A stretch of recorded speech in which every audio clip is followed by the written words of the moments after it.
Dear Executive, are you one of a large number of business executives in this country who are not good public speakers? Have you tried time and again to improve your speaking ability to little avail? If you have, the Gen School of Public Speaking would like to tell you what we can do for you in as little as a month to help you improve your speaking ability. A short course at the Gen School of Public Speaking provides you with special instruction in planning and organizing talks. In addition, it gives you the opportunity to practice speaking before other business executives who are also working to improve themselves. The cost is small, but the returns are big. Take advantage of this opportunity without delay. Write us today for further information. Cordially yours. Dear Mr. Morris, if you are planning to enter the business world after graduation from high school, why not give yourself the advantage of a good technical education by spending a few short months at Jones Technical Institute? At our school, you will be able to choose from a number of interesting, exciting technical fields. We have courses in data processing, electronics, and mechanical drawing. Enclosed is a brochure that tells about several of the many interesting courses we offer. Take a few minutes now to look at the brochure. If you would like to have further information, just call us. Cordially yours. Dear Miss Ree, because you will soon be graduating from high school, you are probably thinking about what you will be doing in the future. Every year, many young men and women make the decision to attend a business college for a year or so and then take a promising job in business. If you want to attend business college after graduation, you need travel no farther than Dallas. We invite you to consider Dallas Business College, one of the finest schools of its type in the entire area. Dallas Business College is accredited and offers a wide variety of programs designed to fit your personal needs. We have special areas of study in secretarial science, management, and accounting. One of these fields will probably be just the one you are looking for. If you will fill out and return the enclosed card, we will have one of our representatives come to visit you in your home. To give you further information, we hope to have you as a student soon. Very cordially yours. Dear Mrs. Cook, it was a wonderful experience for me to be able to work with you for the past few months as a student teacher at West Phoenix High School. I feel that I learned a great deal every day, and this was a direct result of your concern and consideration for me. You are indeed a professional person, and my goal is to become a teacher who is as efficient and dedicated as you. As you know, I will be graduating from college in a few weeks, and I plan to submit my application for a teaching position to several schools. After that time, I would appreciate it, Mrs. Cook, if you would consent to serve as a reference for me. Thanks for your wonderful help during the past school term. Cordially yours.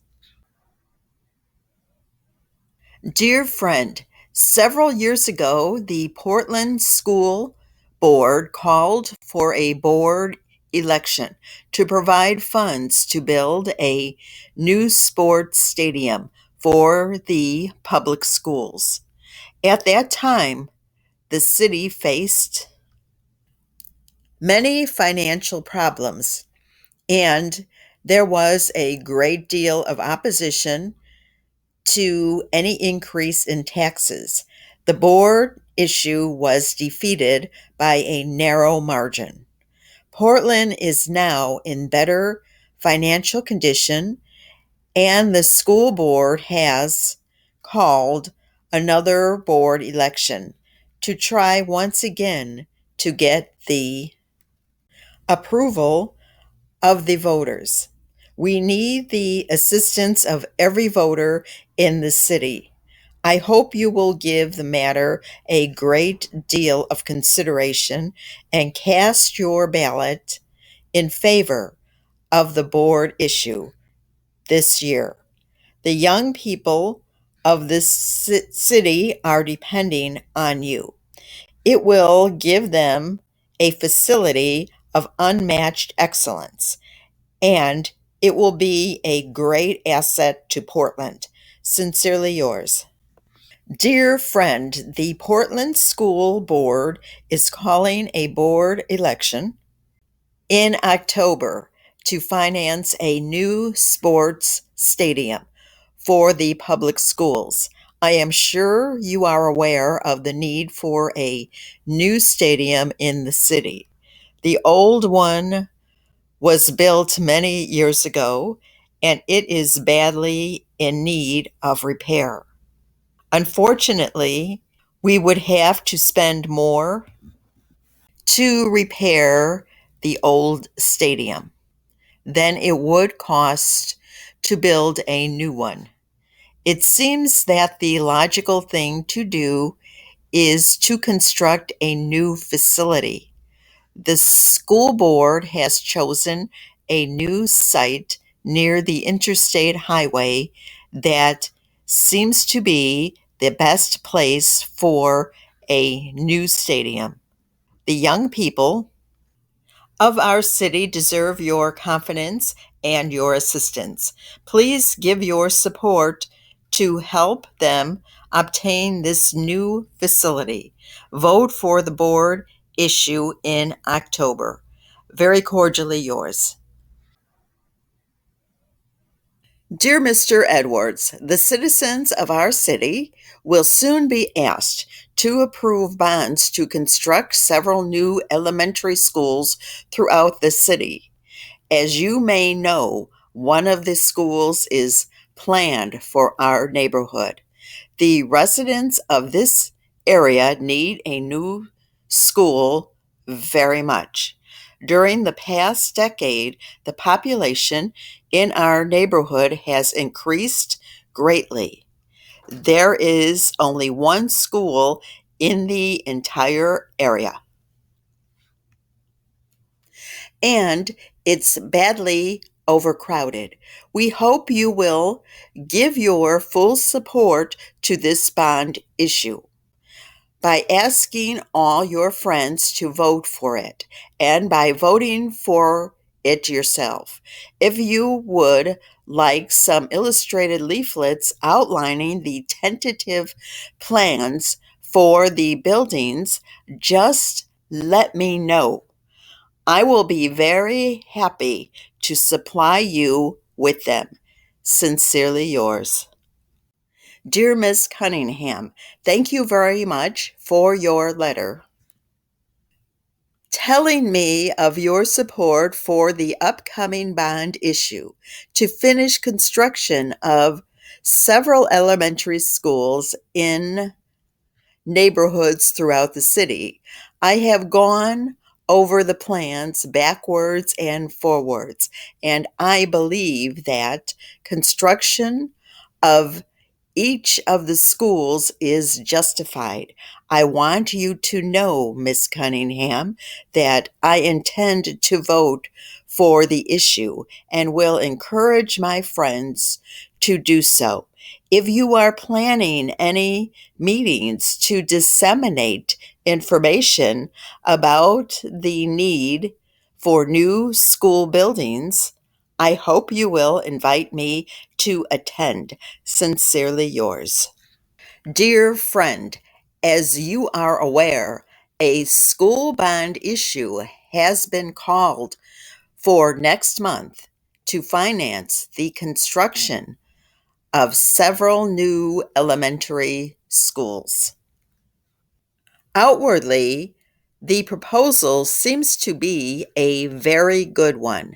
Most of these schools should be built. However, some of these schools are to be constructed in areas where the population is actually decreasing. Obviously, the need for new schools is the same in each of the many neighborhoods of the city. However, the way the current proposal reads, the money will be divided equally among various neighborhoods. A group of concerned citizens believes that the construction of certain schools would be a waste of money. Unfortunately, there is only one question on the ballot. If you vote for any part of the package, you must vote for all of it. As a result, we feel compelled to ask the citizens to vote no on the complete package.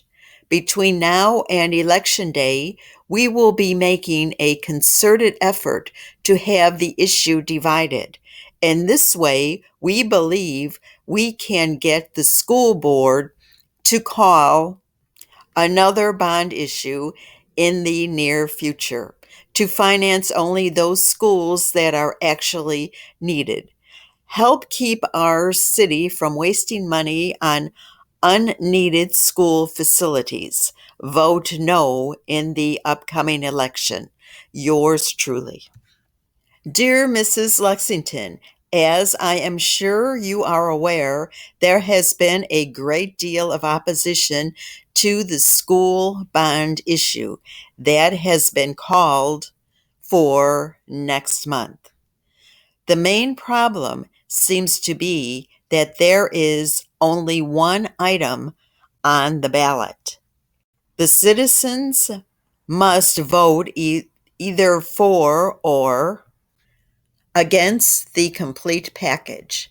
While about half the voters seem to approve the construction of schools, there is resistance to the construction of schools in neighborhoods where the population is decreasing. Sentiment seems to be divided equally between the two factions. Therefore, there is great danger that the issue will fail. I believe, Mrs. Lexington, that the school board must compromise by putting each item on the ballot separately. In that way, the voters will have an opportunity to vote for one or more of the items without having to approve the complete plan. This seems to be the only way that any of the items will be approved. Sincerely yours.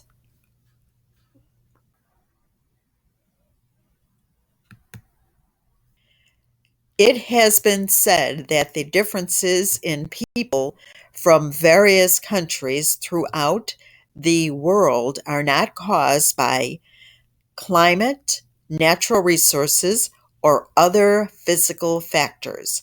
The differences are thought to be caused by the type and quality of education provided to the residents of a particular country. This is given as the reason why some countries progress while others do not. In ancient times, some countries had rather formal education systems. Others had little or no formal education programs. Many older civilizations had a type of tutorial system in which promising students were taught individually by recognized scholars. Other countries had a type of apprenticeship system in which a young person would work free of charge for a master in a craft in return for learning the details of a job. Both systems worked fairly well, but the basic problem was that only a few students could be educated in these ways. Education for the masses hardly existed. Even in fairly modern times, education was considered a luxury only for those who could afford the high costs. In past centuries, a college degree usually represented a rigorous mental exercise in theory. No courses of practical value were offered. Instead, students concentrated on foreign languages, literature, and basic logic. While there are practical values in each of these areas, of course, these aspects were not emphasized. In more recent times, the practical value of education has been recognized, and courses from business management to automotive repair have made their way into the curriculum.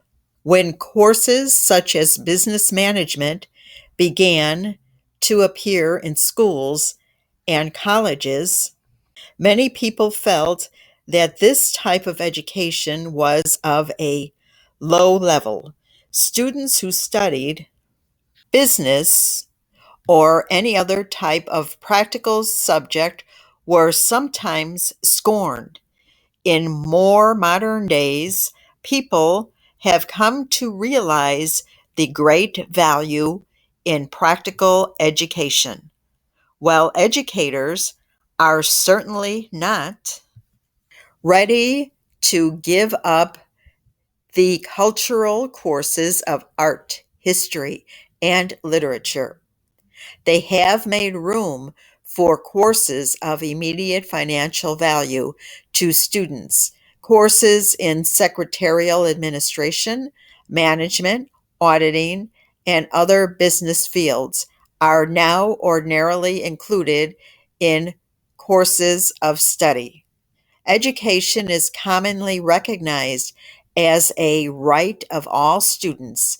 It is not considered a privilege. In fact, many countries have compulsory attendance laws that require all young people of a certain age to attend, now making courses available to students on an individual basis.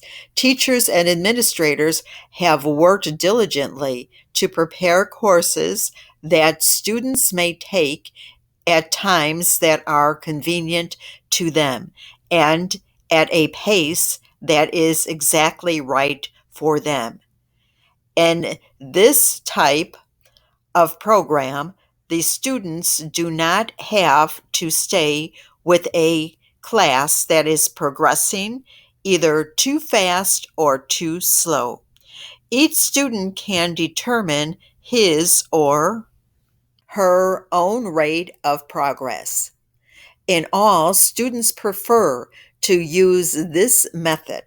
Of course, however, those who do are able to receive credit for courses planned and scheduled individually for them. What is education actually worth? That is a difficult question, and it can be answered only by the person involved. Modern education offers a challenge and an opportunity to everyone. How much education should one have?